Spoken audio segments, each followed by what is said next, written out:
HSGPC ते supreme court दा supreme फैसला वेखण नूं मिलिया। HSGPC नूं चुनौती देण वाली पटीशन नूं सुप्रीम कोर्ट ने खारिज कीता है। HSGPC एक्ट दी मानता बरकरार रखी गई है।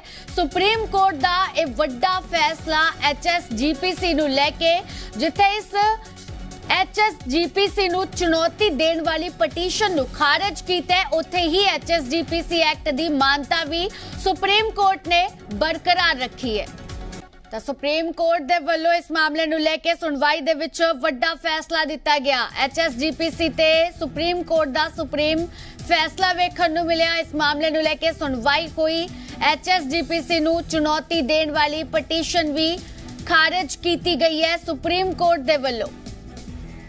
ਸੋ ਇਸ ਮਾਮਲੇ ਦੇ ਵਿੱਚ ਸੁਪਰੀਮ ਕੋਰਟ ਨੇ ਸੁਣਵਾਈ ਦੇ ਦੌਰਾਨ ਪਟੀਸ਼ਨ ਚੁਣੌਤੀ ਦੇਣ ਵਾਲੀ ਪਟੀਸ਼ਨ ਨੂੰ ਖਾਰਿਜ ਕੀਤਾ। ਉੱਥੇ ਹੀ ਇਸ ਐਕਟ ਦੀ ਮਾਨਤਾ ਵੀ ਬਰਕਰਾਰ ਰੱਖੀ ਹੈ। ਤਾਂ ਵਧੇਰੇ ਜਾਣਕਾਰੀ ਦੇ ਲਈ ਸਾਡੇ ਸਹਿਯੋਗੀ ਪਰਮ ਸਾਡੇ ਨਾਲ ਜੁੜਨੇ ਗੱਲਬਾਤ ਕਰਾਂਗੇ। ਜੀ ਪਰਮ, ਸਭ ਤੋਂ ਪਹਿਲਾਂ ਜਾਣਨਾ ਚਾਹਾਂਗੇ ਸੁਪਰੀਮ ਕੋਰਟ ਦਾ ਸੁਪਰੀਮ ਫੈਸਲਾ HSGPC ਨੂੰ ਲੈ ਕੇ ਸਾਹਮਣੇ ਆਇਆ, ਪੂਰਾ ਮਾਮਲਾ ਕੀ ਹੈ? 2014 ਦੇ ਵਿੱਚ ਇੱਕ ਪਟੀਸ਼ਨ ਦਾਖਲ ਕੀਤੀ ਗਈ ਸੀ ਸੁਪਰੀਮ ਕੋਰਟ ਦੇ ਵਿੱਚ, ਜਿੱਥੇ ਕਿ HSGPC ਨੇ ਇਹ ਗੱਲ ਕਹੀ ਸੀ ਕਿ ਹਰਿਆਣਾ ਗੁਰਦੁਆਰਾ ਪ੍ਰਬੰਧਕ ਕਮੇਟੀਆਂ ਦੇ ਜਿਹੜੇ ਪ੍ਰਬੰਧ ਨੇ ਉਹ ਸਾਡੇ ਕੋਲ ਹੋਣੇ ਚਾਹੀਦੇ ਨੇ। ਸੋ ਇੱਕ ਵੱਡਾ ਝਟਕਾ ਅੱਜ ਲੱਗਿਆ ਹੈਗਾ। ਅਸੀਂ ਇਸ ਨੂੰ ਬਹੁਤ ਵੱਡਾ ਝਟਕਾ ਕਹਿ ਸਕਦੇ ਹਾਂ ਕਿ ਹਰਿਆਣਾ ਸਿੱਖ ਗੁਰਦੁਆਰਾ ਪ੍ਰਬੰਧਕ ਕਮੇਟੀ ਦਾ ਜਿੰਨਾ ਵੀ ਕਾਰਜਭਾਰ ਹੈਗਾ ਉਹ ਹਰਿਆਣਾ ਕਮੇਟੀ ਦੇ ਹੀ ਪ੍ਰਧਾਨ ਜਾਂ ਉਹਨਾਂ ਦੇ ਮੈਂਬਰ ਹੀ ਕਰਨਗੇ। ਉਸ ਦੇ ਵਿੱਚ HSGPC ਦਾ 1% ਵੀ ਲੈਣ ਦੇਣ ਨਹੀਂ ਹੈਗਾ। ਸੋ ਇੱਕ ਵੱਡਾ ਝਟਕਾ ਮੰਨਿਆ ਜਾ ਰਿਹਾ। ਹਰਿਆਣਾ ਸਿੱਖ ਗੁਰਦੁਆਰਾ ਕਮੇਟੀ ਜਿਹੜੀ ਹੈ ਉਹ ਹੁਣ ਅਸੀਂ ਕਹਿ ਸਕਦੇ ਹਾਂ ਕਿ ਪੂਰੇ ਹਰਿਆਣੇ ਦੇ ਵਿੱਚ ਉਹਨਾਂ ਦਾ ਹੀ ਦਬਦਬਾ ਰਹੇਗਾ। ਜਿੰਨੇ ਵੀ ਗੁਰਦੁਆਰਾ ਸਾਹਿਬਾਨ ਹੈਗੇ ਨੇ ਹਰਿਆਣਾ ਦੇ ਵਿੱਚ, ਇਹ ਸਾਰੇ ਦੇ ਸਾਰੇ ਉਹਨਾਂ ਦੇ ਪ੍ਰਬੰਧ ਹੇਠ ਰਹਿਣਗੇ, ਉਹਨਾਂ ਦੇ ਪ੍ਰਬੰਧ ਅਧੀਨ ਰਹਿਣਗੇ। ਕਿਉਂਕਿ ਜੇਕਰ ਅਸੀਂ ਗੱਲ ਕਰੀਏ ਤਾਂ HSGPC ਦੀ, ਜੇਕਰ ਅਸੀਂ ਸ਼੍ਰੋਮਣੀ ਗੁਰਦੁਆਰਾ ਪ੍ਰਬੰਧਕ ਕਮੇਟੀ ਦੀ ਗੱਲ ਕਰੀਏ ਤਾਂ ਪੂਰੇ ਦੇਸ਼ ਦੇ ਵਿੱਚ ਵੱਖ-ਵੱਖ ਸਟੇਟਾਂ ਦੇ ਵਿੱਚ ਜਿੰਨੇ ਵੀ ਗੁਰਦੁਆਰਾ ਸਾਹਿਬਾਨ ਹੈਗੇ ਨੇ, ਚਾਹੇ ਅਸੀਂ MP ਦੀ ਗੱਲ ਕਰ ਲਈਏ, ਮਹਾਰਾਸ਼ਟਰ ਦੀ ਗੱਲ ਕਰ ਲਈਏ, ਕੁਝ ਹੋਰ ਇਤਿਹਾਸਿਕ ਜਿਹੜੇ ਗੁਰਦੁਆਰਾ ਸਾਹਿਬਾਨ ਹੈਗੇ ਨੇ ਪੰਜਾਬ ਨੂੰ ਛੱਡ ਕੇ, ਉੱਥੇ ਵੀ ਇਹਨਾਂ ਦੇ ਜਿਹੜੇ ਹੈ ਉਹ ਪ੍ਰਬੰਧ ਇਹਨਾਂ ਦੇ ਕੋਲ ਨੇ, ਇਹਨਾਂ ਦੇ ਅਧੀਨ ਨੇ ਗੁਰਦੁਆਰਾ ਸਾਹਿਬ, ਕਿਉਂਕਿ ਇਹ ਉੱਥੋਂ ਦੇ ਪ੍ਰਬੰਧ ਚਲਾ ਰਹੇ ਹੈਗੇ ਨੇ। ਪਰ ਹਰਿਆਣਾ ਦੇ ਵਿੱਚ ਇੱਕ ਵੱਡਾ ਝਟਕਾ ਜ਼ਰੂਰ ਅਸੀਂ ਕਹਿ ਸਕਦੇ ਹਾਂ ਇਸ ਨੂੰ ਲੱਗਾ ਹੈਗਾ, ਜਿਸ ਦੇ ਇਸ ਟਾਈਮ ਪ੍ਰਧਾਨ ਜਿਹੜੇ ਆ ਭਾਈ ਬਲਜੀਤ ਸਿੰਘ ਦਾਦੂਵਾਲ ਜੀ ਹੈਗੇ ਨੇ। ਸੋ ਅਸੀਂ ਕਹਿ ਸਕਦੇ ਹਾਂ ਕਿ ਲੜਾਈ ਕਾਫੀ ਲੰਮੇ ਸਮੇਂ ਤੋਂ ਕੋਰਟ ਦੇ ਵਿੱਚ ਚੱਲ ਰਹੀ ਸੀ 2014 ਜੀ ਪਰਮ, ਤੁਸੀਂ ਬਣੇ ਰਹੋ ਸਾਡੇ ਨਾਲ। ਜੀ ਮਨਜੀਤ ਸਿੰਘ ਜੀ, ਤੁਹਾਡਾ ਬਹੁਤ-ਬਹੁਤ ਸਵਾਗਤ ਹੈ ਜੀ ਪੰਜਾਬ ਤੇ। ਸਭ ਤੋਂ ਪਹਿਲਾ ਸਵਾਲ, ਸੁਪਰੀਮ ਕੋਰਟ ਦੇ ਵੱਲੋਂ ਵੱਡਾ ਫੈਸਲਾ ਦਿੱਤਾ ਗਿਆ ਹੈ, ਚੁਣੌਤੀ ਦੇਣ ਵਾਲੀ ਪਟੀਸ਼ਨ ਖਾਰਿਜ ਕਰ ਦਿੱਤੀ ਗਈ ਹੈ, ਤੁਹਾਡਾ ਕੀ ਕਹਿਣਾ ਹੈ? ਦੇਖੋ, ਮੈਂ ਸਾਡੀ ਜਿਹੜੀ ਸਰਵਉੱਚ ਅਦਾਲਤ ਹੈ ਉਹਦੇ ਵਿੱਚ ਸ਼੍ਰੋਮਣੀ ਗੁਰਦੁਆਰਾ ਪ੍ਰਬੰਧਕ ਕਮੇਟੀ ਵੱਲੋਂ ਜਿਹੜੀ ਆ ਉਹ ਮੇਰੇ ਖਿਆਲ ਰਿਟ ਦਾਇਰ ਕੀਤੀ ਗਈ ਸੀ। ਔਰ ਜੋ ਸੁਪਰੀਮ ਕੋਰਟ ਦਾ ਫੈਸਲਾ ਹੈ ਸਾਨੂੰ ਸਿਰ ਮੱਥੇ ਤੇ ਮੰਨਣਾ ਚਾਹੀਦਾ, ਕਿਉਂਕਿ ਉਹ ਸਰਵਉੱਚ ਅਦਾਲਤ ਆ। ਤੇ ਸਰਵਉੱਚ ਅਦਾਲਤ ਦੇ ਬਾਰੇ ਮੈਂ ਕੀ ਕਹਿ ਸਕਦਾ ਹੈ ਉਹਦੇ ਬਾਰੇ, ਕਿਉਂਕਿ ਸਰਵਉੱਚ ਅਦਾਲਤ ਦਾ ਜਿਹੜਾ ਫੈਸਲਾ ਹੁੰਦਾ ਉਹ ਤੁਹਾਨੂੰ ਪਤਾ ਫਾਈਨਲ ਹੁੰਦਾ। ਔਰ ਜਿਹੜੀ ਜੋ ਉਹਨਾਂ ਦਾ ਫੈਸਲਾ ਉਹਨੂੰ ਸਿਰ ਮੱਥੇ ਮੈਂ ਸਮਝਦਾ ਕਹਿਣਾ ਚਾਹੀਦਾ। ਔਰ ਮੈਂ ਕੋਈ ਵਿਰੋਧ ਤਾਂ ਕਹਿ ਨਹੀਂ ਸਕਦਾ, ਕਿਉਂਕਿ ਸਾਡੇ ਸਤਿਕਾਰਯੋਗ ਆ ਸੁਪਰੀਮ ਕੋਰਟ, ਜਿਹੜਾ ਕੋਈ ਫੈਸਲਾ ਕਰਦਾ ਬੜਾ ਸੋਚ ਸਮਝ ਕੇ ਫੈਸਲਾ ਕਰਦਾ ਹੈ। ਜੀ ਮਨਜੀਤ ਸਿੰਘ ਦਾਦੂਵਾਲ ਜੀ, ਕਿਸ ਮਾਮਲੇ ਦੇ ਵਿੱਚ HSGPC ਦੇ ਜਿਹੜੇ ਕੋਰ ਮੈਂਬਰ ਨੇ ਉਹ ਵੀ ਸੁਪਰੀਮ ਕੋਰਟ ਦੇ ਇਸ ਫੈਸਲੇ ਤੋਂ ਪੂਰੀ ਤਰ੍ਹਾਂ ਸੰਤੁਸ਼ਟ ਨੇ? ਦੇਖੋ, ਗੱਲ ਪਤਾ ਕੀ ਆ, ਜਦੋਂ ਫੈਸਲਾ ਹੀ ਆ ਗਿਆ ਹੈ, ਵੈਸੇ ਤਾਂ ਪਹਿਲਾਂ ਸ਼੍ਰੋਮਣੀ ਗੁਰਦੁਆਰਾ ਪ੍ਰਬੰਧਕ ਕਮੇਟੀ ਤੇ ਹਰਿਆਣਾ ਕਮੇਟੀ ਇੱਕ ਹੀ ਸੀਗੀ। ਔਰ ਉਹਦੇ ਕਰਕੇ ਜਿਹੜਾ ਸਿੱਖਾਂ ਦੀ ਸ਼ਕਤੀ ਜਿਹੜੀ ਆ ਇੱਕ ਥਾਂ ਤੇ ਯੂਨਾਈਟ ਸੀਗੀ। ਲੇਕਿਨ ਅੱਜ ਉਹ ਹਰਿਆਣਾ ਕਮੇਟੀ ਵੱਖਰੀ ਬਣ ਗਈ ਆ। ਸੁਪਰੀਮ ਕੋਰਟ ਨੇ ਫੈਸਲਾ ਦਿੱਤਾ ਤੇ ਸਾਨੂੰ ਸੁਪਰੀਮ ਕੋਰਟ ਦੇ ਫੈਸਲੇ ਅੱਗੇ ਸਿਰ ਝੁਕਾਉਣਾ ਚਾਹੀਦਾ।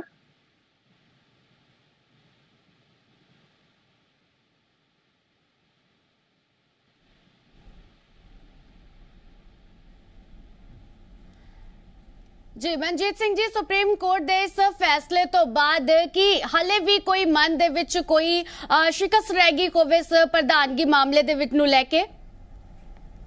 ਵੇਖੋ ਜੀ, ਉੱਥੇ ਉਹ ਦਾਦੂਵਾਲ ਸਾਹਿਬ ਜਿਹੜੇ ਆ ਉਹ ਚੁਣੇ ਹੋਏ ਆ, ਉੱਥੋਂ ਦੇ ਪ੍ਰਧਾਨ ਨੇ।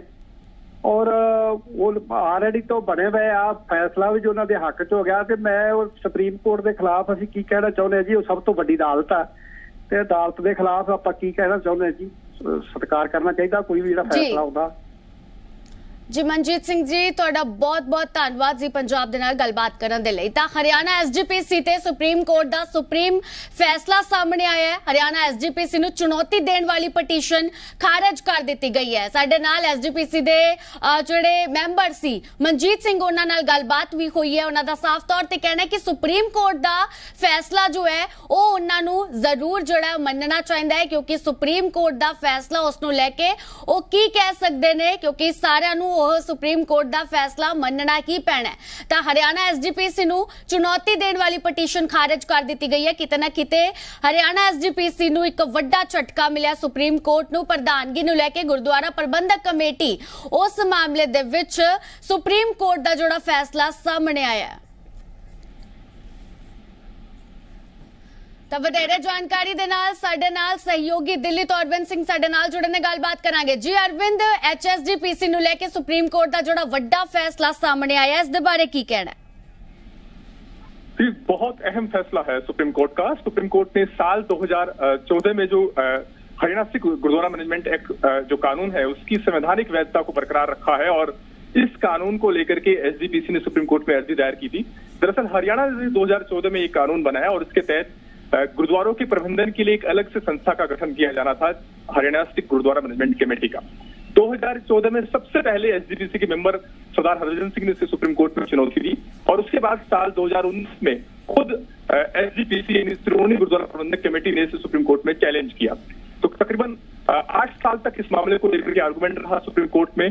और जहां तक पंजाब सरकार के रुख की बात है, पंजाब और हरियाणा सरकार दोनों से भी इस मामले में अपनी बात रखी है। और पंजाब सरकार की तरफ से जब अकाली दल सरकार थी तो उन्होंने कहा कि वो इस कानून के खिलाफ है, इस तरह के कानून बनाने का अख्तियार ही नहीं है हरियाणा सरकार के पास। एसजीपीसी की तरफ से भी ये कहा गया है कि गुरुद्वारा एक्ट 1925 का ये सीधे तौर पर वायलेशन है, उसका कानून है और इसके तहत सिर्फ एसजीपीसी के कामकाज में सिर्फ केंद्र सरकार ही दखल दे सकती है। केंद्र सरकार को इस तरह के कानून बनाने का अख्तियार है, किसी राज्य सरकार को इस तरह के कानून बनाने का अधिकार नहीं है।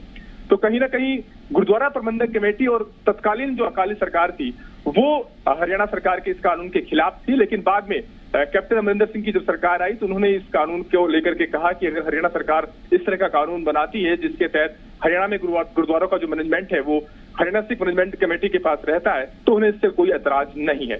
यानी अमरिंदर सिंह सरकार ने एक यू टर्न लिया था और उसके बाद एक लंबे आर्गुमेंट के बाद आज सुप्रीम कोर्ट ने इस कानून को वैध करार दिया है।